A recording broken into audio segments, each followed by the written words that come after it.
Olá, alunos! Nesta videoaula, vamos explorar o fascinante mundo do controle de estímulos, um conceito fundamental na análise do comportamento.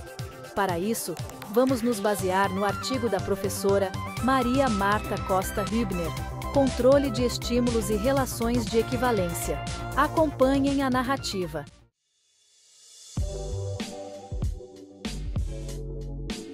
Começando pelo básico: reforço, extinção e discriminação simples. Para entender o controle de estímulos, precisamos primeiro relembrar alguns conceitos básicos. Comportamento operante: comportamentos que produzem consequências no ambiente e são afetados por elas. Aprender a andar de bicicleta, por exemplo, é um comportamento operante que é reforçado pela sensação de liberdade e velocidade, e afetado por quedas e dificuldades. Reforçamentos consequência que aumenta a probabilidade de um comportamento ocorrer novamente no futuro. No exemplo da bicicleta, a sensação prazerosa de andar é um reforçador. Extinção: processo que ocorre quando um comportamento que era previamente reforçado deixa de ser, diminuindo a probabilidade de ocorrência do comportamento. Se a bicicleta quebrar e não for possível consertá-la, a probabilidade de tentar andar nela diminui. Discriminação: capacidade de responder diferentemente a diferentes estímulos. Por exemplo, aprendemos a atravessar a rua quando o sinal está verde para pedestres, reforçamento, e a esperar quando está vermelho, extinção, discriminando os dois sinais. Com esses conceitos em mente, podemos prosseguir para a discriminação simples. Na discriminação simples, um comportamento é reforçado na presença de um estímulo específico, estímulo discriminativo, ou SD, mas não na sua ausência ou na presença de outros estímulos, estímulo delta ou SD. Imagine um pombo que aprende a bicar um disco apenas quando uma luz verde está acesa, SD, recebendo comida como reforço. Se a luz estiver apagada, ou se for de outra cor, SD, bicar o disco não produz comida, e o comportamento é extinto. O experimento de Jenkins and Harrison, 1964, ilustra a discriminação simples. Pombos aprenderam a bicar um disco na presença de um tom específico. Os pombos que receberam reforço diferencial, ou seja, bicaram o disco e receberam comida apenas quando o tom estava presente, demonstraram um controle preciso pelo tom, bicando com muito mais frequência na sua presença. Já os pombos que não passaram por reforçamento diferencial, bicavam o disco independentemente da presença do tom.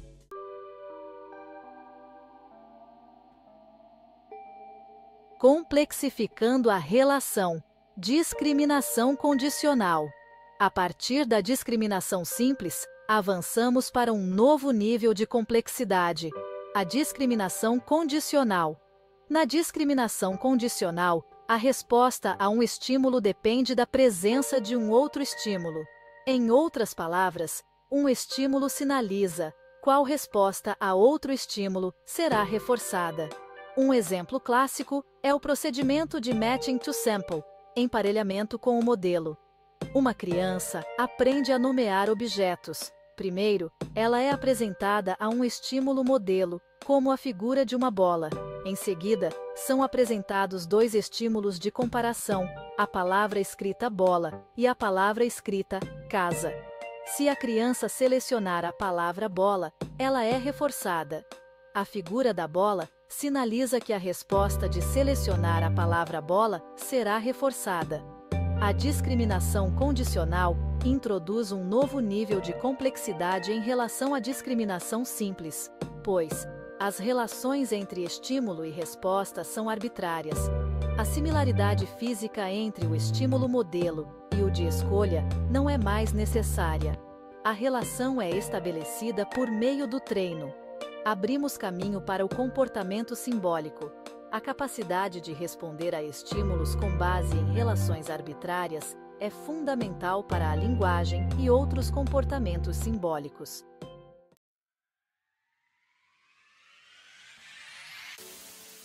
A descoberta revolucionária, relações de equivalência. As pesquisas em discriminação condicional, particularmente com o procedimento de matching to sample, levaram a uma descoberta inovadora: as relações de equivalência. O que são relações de equivalência? São relações entre estímulos que emergem a partir do treino de outras relações, sem treino direto. Em outras palavras, aprendemos a responder a estímulos como se fossem equivalentes, mesmo que nunca tenhamos sido diretamente ensinados a fazê-lo. O experimento de Seidman, em 1971, foi crucial para a proposição do conceito de relações de equivalência. Seidman ensinou um jovem com deficiência intelectual a parear palavras faladas, estímulos A, com figuras, estímulos B. Ele também ensinou o jovem a parear figuras, estímulos B, com palavras escritas, estímulo C. Sem nenhum treino adicional, o jovem demonstrou ser capaz de parear palavras faladas, A, com palavras escritas, C, parear palavras escritas, C, com palavras faladas, A, e parear palavras escritas, C, com figuras, B. Essas relações emergentes, que não foram diretamente treinadas, são as relações de equivalência. Para que um conjunto de estímulos seja considerado equivalente, 3 propriedades devem ser demonstradas. Reflexividade. O indivíduo deve ser capaz de identificar os elementos iguais entre si. A com A, B com B, C com C. Simetria. A função de estímulo modelo e estímulo de comparação deve ser intercambiável. Se A, então B, também deve ocorrer se B, então A. Transitividade.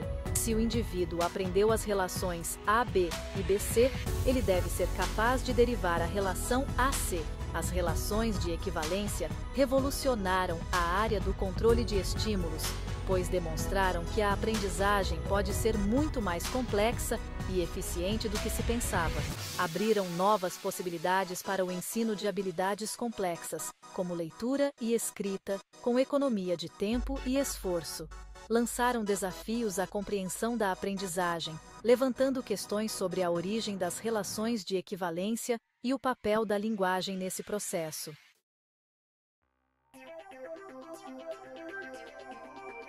Explorando as relações de equivalência. A pesquisa sobre relações de equivalência continua a se expandir, com diversas áreas de aplicação, educação, desenvolvimento de métodos de ensino mais eficientes para leitura, escrita, matemática e outras habilidades. Clínica, estudo do papel das relações de equivalência em transtornos como ansiedade, fobias e dependência química, e desenvolvimento de intervenções baseadas nesses princípios. Neurociência, investigação dos correlatos neurais das relações de equivalência, buscando entender os mecanismos cerebrais envolvidos nesse processo.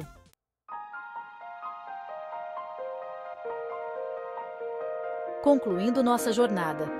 A partir da narrativa construída, podemos concluir que o estudo do controle de estímulos nos leva a uma compreensão mais profunda da aprendizagem, desde comportamentos simples até habilidades complexas como a linguagem.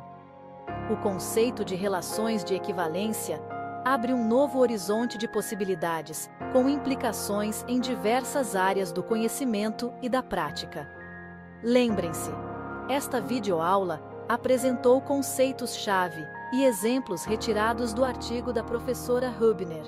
Para aprofundar seu conhecimento, recomendo a leitura completa do artigo e a exploração de outras fontes relevantes sobre o tema. Bons estudos!